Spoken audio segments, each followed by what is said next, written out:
अभिजित दिपके यांनी स्थापन केलेल्या कॉकरोच जनता पार्टीने जंतर मंतरवर एक यशस्वी आंदोलन केलं. मात्र माघारी फिरल्यानंतर त्यांच्यावरती अनेक गंभीर आरोप होत आहेत. त्यातल्या त्यात त्यांच्यावरती त्यांचे जे जुने सहकारी होते, त्यांच्या आंदोलनामध्ये सहभागी होते, त्यांनीच त्यांच्यावरती आता गंभीर आरोप केलेत. त्यामुळे कॉकरोच जनता पार्टीमध्ये फूट पडली आहे का? याशिवाय असे अनेक मुद्दे आहेत जे चर्चेले जाणं गरजेचं आहे आणि याच मुद्द्यांवर चर्चा करण्यासाठी माझ्यासोबत माझा सहकारी मोहसिन शेख माझ्यासोबत आहे. मोहसिन नमस्कार. तर नमस्कार नमस्कार. जंतर मंतरवरती जे आंदोलन यशस्वी झालं त्यानंतर अभिजित दिपकेंवर सातत्याने आरोप होत आहेत, की त्यांनी जे जवळची माणसं आहेत, जे त्यांचे मित्र-मैत्रिणी आहेत किंवा इतर जवळची कोणी आहेत त्यांनाच कोर कमिटीवरती स्थान दिलंय. एकंदर तिथली परिस्थिती नेमकी काय आहे?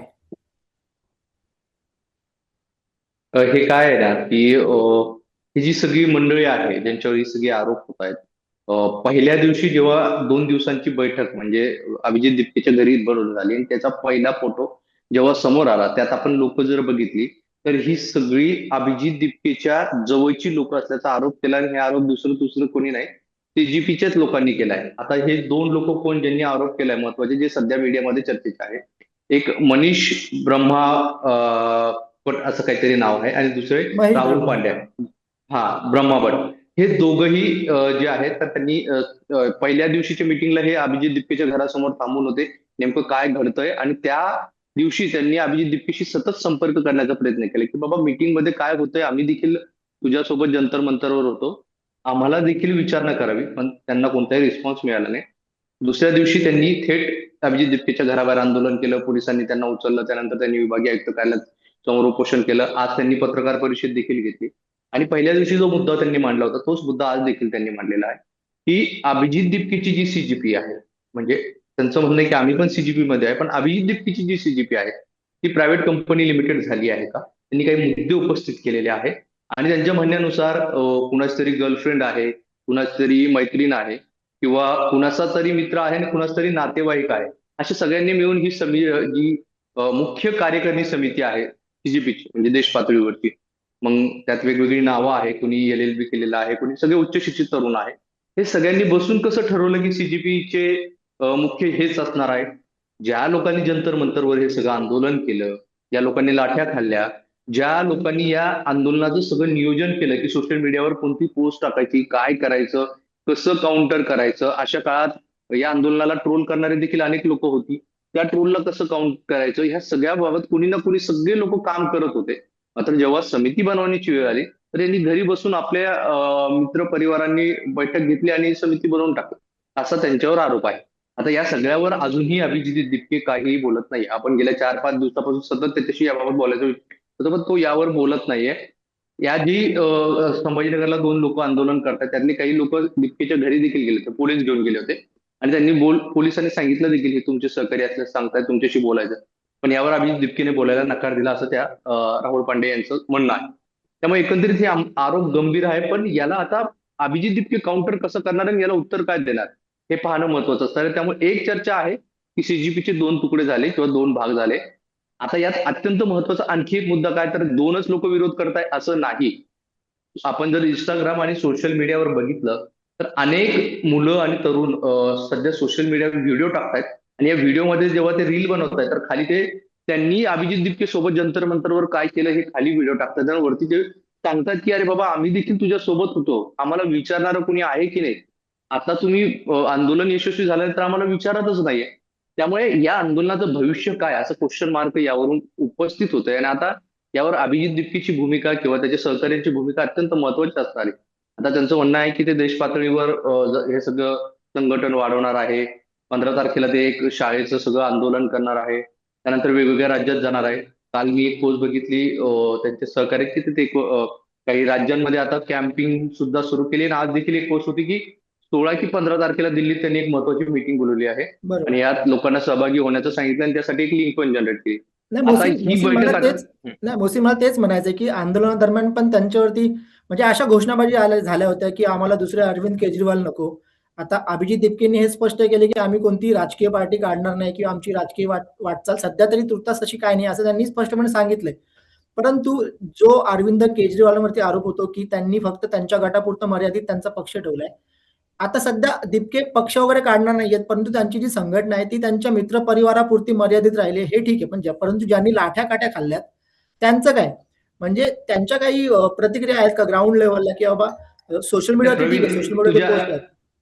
तुझ्या एक पहिल्या प्रश्नाचं उत्तर मी अत्यंत महत्वाचं ते आहे की आम आदमी पार्टी हे झाली का, तर याला दोन तीन गोष्टी आहेत ज्यामुळे हे प्रश्न उपस्थित केले जातात. पहिला, ही सगळी समिती 13 लोकांची बनवली आहे, यातले अनेक लोक हे आम आदमी पार्टीशी जुडलेले होते, आधी त्यांचा राजकीय इतिहास आहे. स्वतः अभिजित दिपकेने देखील अनेकदा सांगितलं की त्याने आम आदमी पार्टीसाठी काम केले. दुसरा अत्यंत महत्वाचा मुद्दा आहे की पंजाबमध्ये पेपर लीक झालाय, की याबाबत अभिजित दिपके आणि त्याचे सहकारी काहीच का बोलत नाहीये.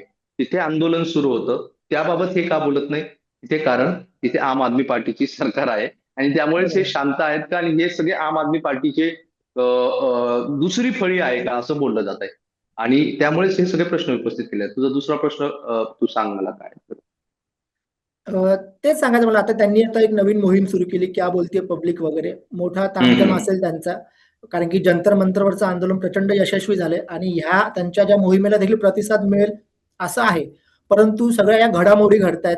ते आता काही 2 माणसं असतील किंवा सोशल मीडियावरती काही लोकं असतील, की आम्ही दीपकेंना समर्थन दिलं पण ते आम्हाला विचारत नाही असं असेल. मग ह्या मोहिमेला लोकांचा पाठिंबा मिळेल, की ह्या मोहिमेवरती ह्या सगळ्या घडामोडींचा काही परिणाम होईल याबद्दल नक्की काय वाटतंय तुला?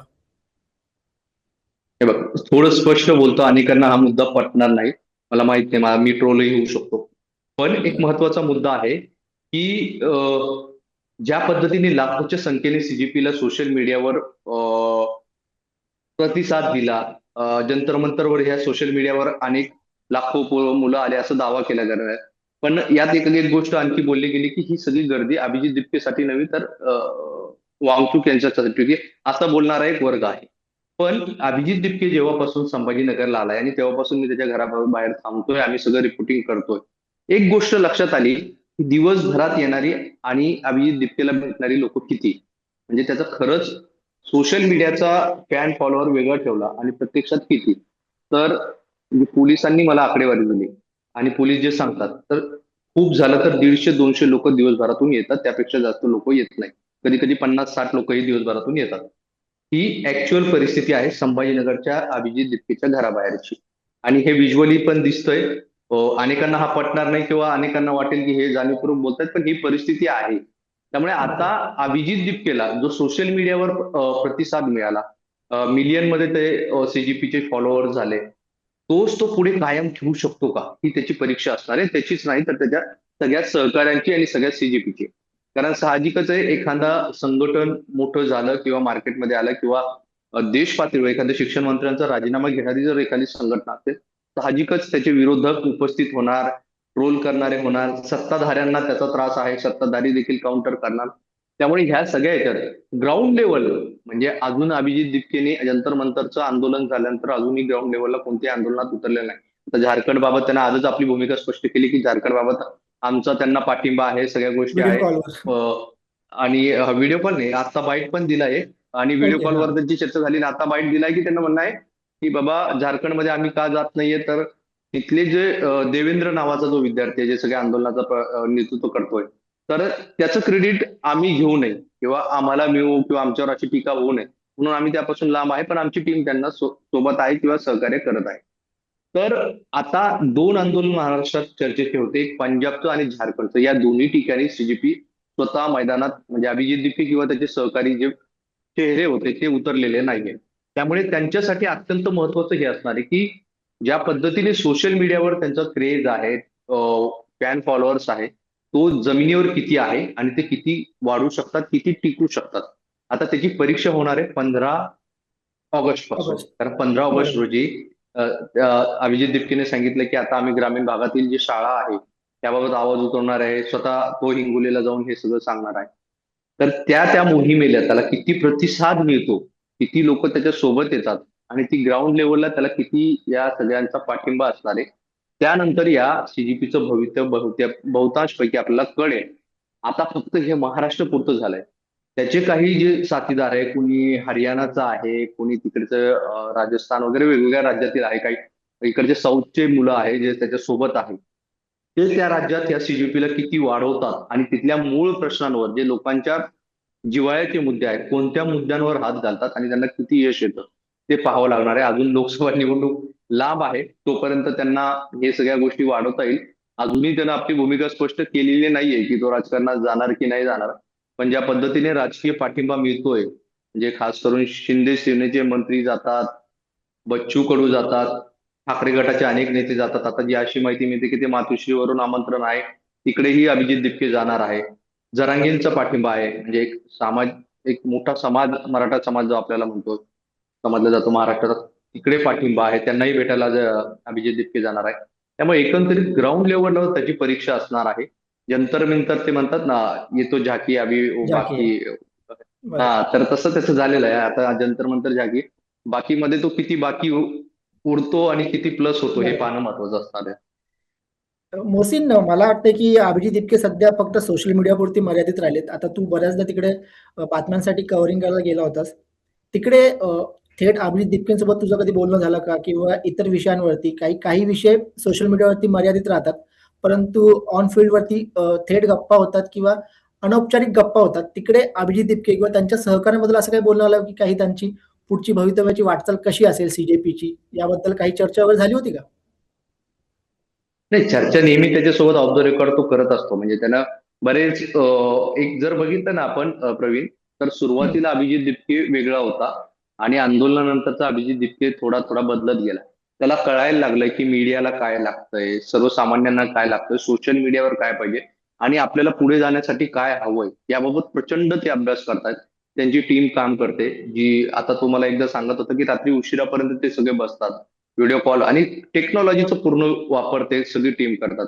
व्हिडिओ कॉल मधून काय करायचं, मीटिंग कशी घ्यायची, कुठे काय करायचं, पुढची दिशा काय असणार आहे, राजकीय सपोर्ट कसे, या सगळ्या गोष्टींवर ते चर्चा सतत करत असतात. पण एक महत्वाचं आहे की अभिजित दिपके, जेव्हा मी त्याला एक दोन वेळेस म्हटले की आपण बाईटसाठी त्यांना सांगितलं, तो म्हटला की नाही, मी इतरांपेक्षा थोडंसं वेगळं. रोज रोज आपण जर माध्यमांना बोलायला लागलो तर आपली किंमत राहत नाही. म्हणजे या एका वाक्यावरून तुम्ही समजू शकता की तो किती प्रॉपर या सगळ्या गोष्टीवर काम करतोय. तर हे एक वेगळं पण त्याचं आहे आणि प्रॉपर ह्या सगळ्या गोष्टीत जाण्याचा त्यांचा प्रयत्न सगळ्या टीमचा दिसतोय. आता त्याचा एक महत्वाचा आपण विषय घेतला तर कुटुंबाचा विषय होता की त्याच्या कुटुंबियांना धमक्या वगैरे आल्या, ह्या सगळ्या गोष्टी आहेत. तर ह्या सगळ्या राजकारणात आता त्याला ह्या सगळ्या गोष्टींचं फेस कसं करायचं ह्या देखील त्याला समजतंय.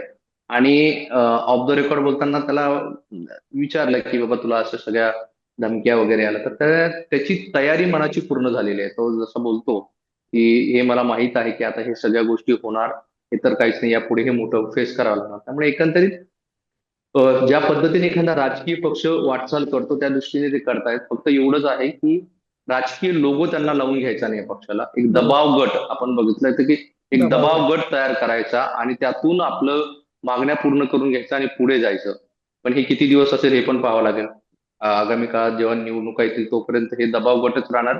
एखाद्या राजकीय पक्षाशी हात मिळवणी करणार किंवा स्वतःचा राजकीय पक्ष स्थापन करणार, हे पाहावं लागणार आहे. पण त्या दृष्टीने ते सगळं सुरू आहे. तर एक एखाद्या पक्षाला, म्हणजे आपण बघितलं तरी काँग्रेस सारख्या पक्षाला एवढ्या वर्षात ज्या भाजपचं 2014 पासून आतापर्यंत एकही मंत्र्याचा राजीनामा घेता आला नाही, त्या एक महिना दीड महिन्यात स्थापन झालेल्या पार्टीने, मोठं पार्टी मोठं म्हणजे यश कसं आहे ते. एक संघटन, एका शिक्षण मंत्र्याचा राजीनामा घेते तर साहजिकच क्रेज आहे आणि मोठं यश आहे. पण ते यश कितपत टिकवतात हे देखील पाहणं महत्वाचं असतं. बरोबर मोहसिन, सीजेपीला त्यांचं ते यश कितपत टिकवता येणार आहे हे पाहावं लागेल. आणि जी गडबाजीच्या चर्चा होत आहेत, ज्या बाहेर येतात, त्या चर्चांना अभिजित दिपके कसं उत्तर देतात हे नक्कीच पाहावं लागेल. धन्यवाद मोहसिन या सविस्तर माहितीबद्दल.